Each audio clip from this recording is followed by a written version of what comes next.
Hey everybody, Mike here with another edition of Making Sense of Transformers, a series where I talk about various topics within the Transformers cinematic universe that need a little extra analysis and explanation.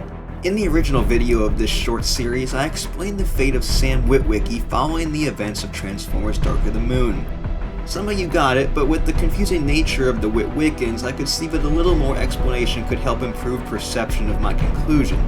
So that's what we'll be doing in today's video, along with a more detailed look of where Sam would be during and after the events of The Last Night, if he is indeed alive.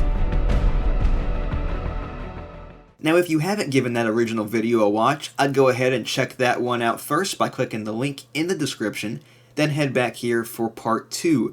Also, if you haven't done so yet, make sure to check out episode 2 of Making Sense of Transformers, where I discuss how Galvatron reverted back to Megatron between the events of Age of Extinction and The Last Night. So let's go ahead and tackle the big question first, which seemed to confuse a good amount of people after my original explanation of Sam's survival.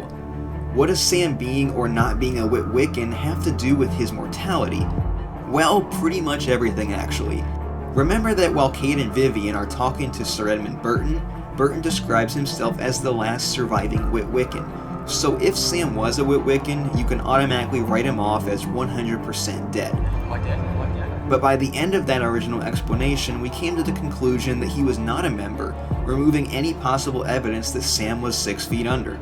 Now this is not concrete evidence that he is alive, but it does still allow for the possibility.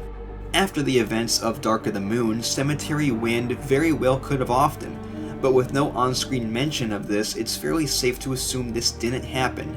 Now if Sam did survive the events of Age of Extinction, the odds of his survival are increased significantly, as there would be no threat of being killed by the Transformers Reaction Force, aka the TRF. The TRF was much different than the CIA unit Cemetery Wind because they were actually following the law, even going as far as arresting evil Decepticons and putting them in prison rather than killing them.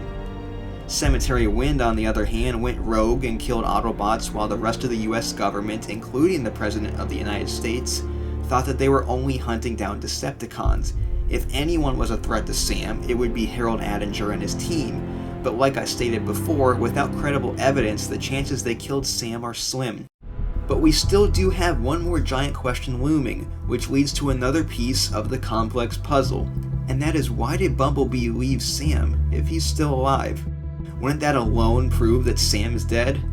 Well, no, and there's actually a fairly easy explanation that is straight up told to us at the very beginning of Age of Extinction. When Cemetery Wind finds Ratchet and are about to let Lockdown finish him off, Ratchet plays a recording from Optimus Prime instructing the Autobots to cease all contact with humans. Optimus sent this distress message. Calling all Autobots. We are under targeted attack. Cease all contact with humans. We're all hiding. Sam, of course, is a human, so Bumblebee would have to obey orders and leave him behind as they went into hiding. But if you really go between the lines here, Sam's chances of survival have actually gone up even higher. The way Ratchet explained the distress message made it seem like the Autobots had not been in hiding very long, leaving Sam perfectly safe right up until Age of Extinction starts to unfold. And since Cemetery Wind could easily get their hands on Autobots while covering it up through their Black Ops Decepticon hunting, going after Transformers would be a lot simpler than covering up the murder of a world hero. Because let's face it, Sam must have gotten a little more attention after the events of Dark of the Moon compared to the events of Revenge of the Fallen and the first film, which were pretty easily covered up. I'd also like to make an extra note that it is not unusual for Bumblebee to leave Sam, even considering their friendship, because Bumblebee is no longer Sam's guardian, as established as far back as Revenge of the Fallen. Sam even mentions in Dark of the Moon that he barely even sees Bumblebee anymore. I know your Black Ops stuff is important to you, and I'm not trying to diminish it or, guilt trip you or anything. I just never see you anymore. You can't come to the garage, just hang out one night? Sam, that makes me feel bad. Well, yeah, I hope you feel bad. You should feel bad. Look at the jalopy I'm driving now. I feel bad every single day.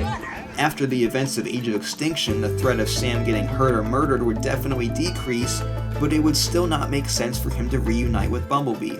Now, I'm not saying they didn't sneak a quick visit, but a long-term stay is out of the question. Sam strongly pushed for a normal life in Revenge of the Fallen, and even though he wanted to matter more in Dark of the Moon, he still probably would have preferred the quiet life with Carly over a life on the run like Cade. Yes, Cade Yeager, the man who ditched his daughter to live on the edge, on the run from the US government. The Last Night doesn't paint a pretty picture for Cade, who lives on a dumpy trailer in the middle of a junkyard. He can't even speak to his own daughter over the phone, and she can only say things to him for a matter of seconds before being disconnected. You don't need to save the world.